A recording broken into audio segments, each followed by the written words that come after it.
Well, it's time to delve into the papers again this morning. Here with me to review them are the journalist and broadcaster Bidisha Mamata and the editor of Spiked magazine, Tom Slater, into their third round, doing really well, still with us, which is great. Bidisha, we're going to kick off with you. A story that's on the front page of the Times today, but has also made it, as you spotted, inside the Sun here. Michael Gove, some would call him a big beast of the Tory party. I think he qualifies for that description. He is backing Rishi Sunak in the race for the leadership.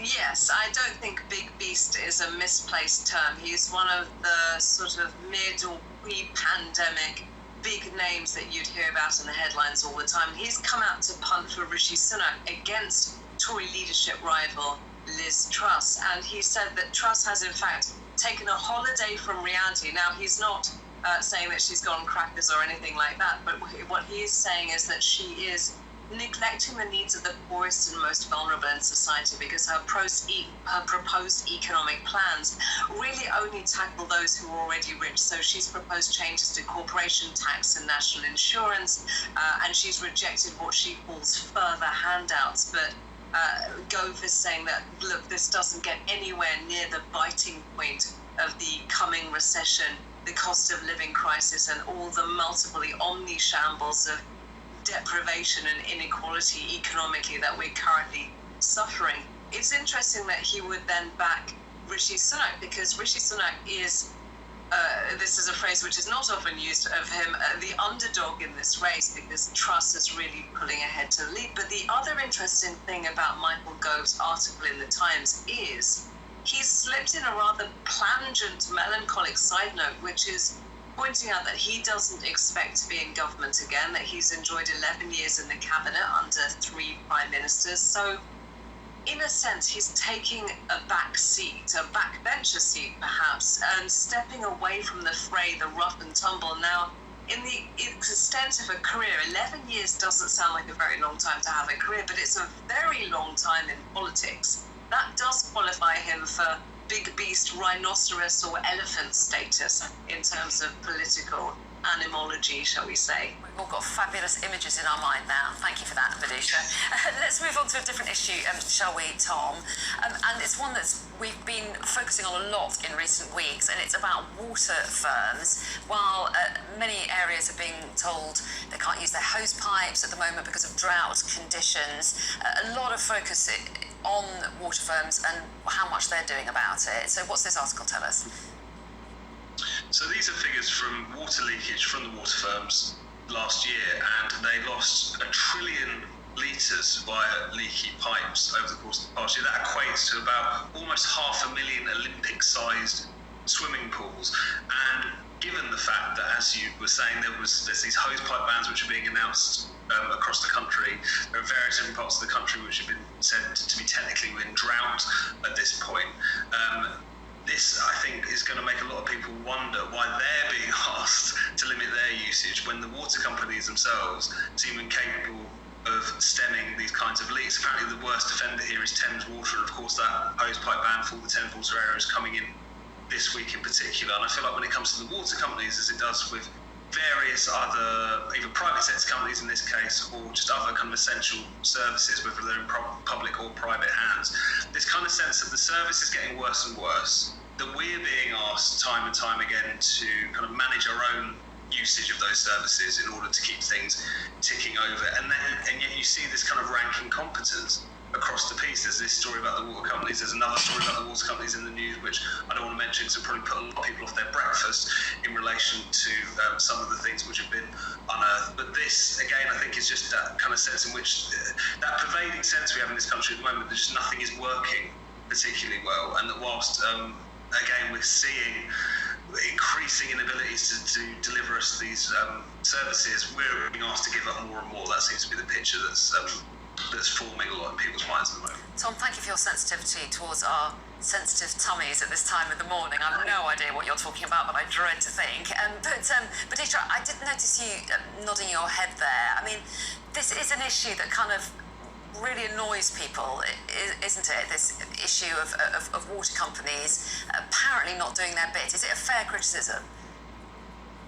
I think it is a fair criticism in the sense that whenever we ourselves as citizens are being asked to do something in order to solve what is essentially an infrastructure problem, it's very natural to turn your chagrin, your frustration, your ire back on the companies and say, well, you're asking us to be perfect. And by the way, I completely agree with the hosepipe ban and the water limitation advice. But we then ask the companies, well, what are you doing? You're putting this on us, but have you been really perfect all the way through? So I think that's a natural tendency to look for a little bit of a scapegoat.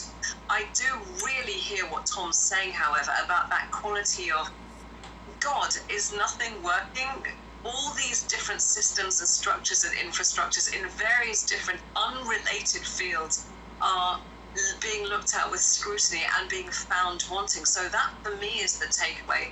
This idea that we're arriving at a moment of crisis exactly when ordinary people and ordinary families are so hard-pressed to do things themselves that relieve these various pressures, on top of contending with recession, inflation, stalled wages, cost of living crisis, energy prices, and all the rest of it. So the sense of anxiety is the thing that I really hear. I'm going to move us on to other issues, and partly, Tom, I've noticed you picked out a story in the Times, and it says Orwell's ideal pub could be closed down, and I read through it and I thought, I know that pub. It's a very nice pub. But anyway, tell me the story. Yeah, so this is the Compton Arms in Islington, which is a really historic pub. It's been open since the 1800s, and it was frequented, I should say, by George Orwell. He actually wrote an essay once in the Evening Standard in 1946, describing his kind of ideal fictional pub called the Moon Underwater, which is in large part based on the Compton Arms, this particular pub.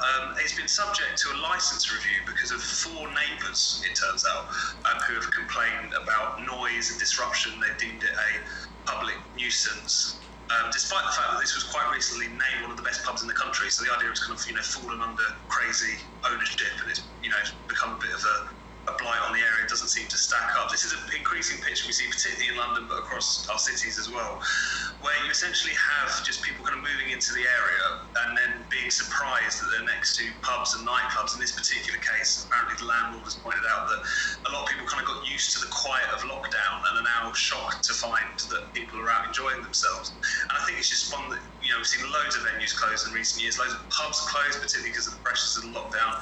And, I think this is an example that you're not just losing a great place to go and have a drink, you're often losing a piece of history because of the fact that a few people, again, are surprised to realise that the pub they moved in across from is actually open from time to time. So, yeah, a sad sign of the times, and that's it. Indeed, and really interesting. I had no idea about that history.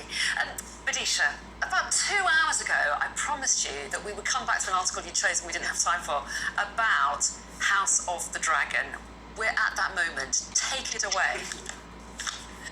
Okay, everybody, if you like boobs and bums and poisonings and murders and stabbings and dragons and some really impressive wig acting where the wigs are really carrying the scene, tomorrow on HBO and related channels, House of the Dragon, based on the Game of Thrones prequel written by George R.R. Martin, in a side note from making squazillions of pounds, is launching. It tells the story of, if you're not a Game of Thrones fan, the blonde ones. That's all you need to know. They were bloody, they were incestuous, they were violent, they were very ambitious, just like all the families in Game of Thrones. And now you can watch their entire saga. I've already read the reviews of the first couple of episodes, and it does indeed promise lots of all the stuff you loved and hated to love and loved to hate about the original series. Don't expect subtlety. Don't expect to be able to follow the plot after about 6 episodes. Do just sit back and enjoy the fabulous costumes and all the stuff. We have to leave it there, but I really enjoyed that burst of enthusiasm we saw from you there. I've got to say goodbye to both of you. Thanks both very much.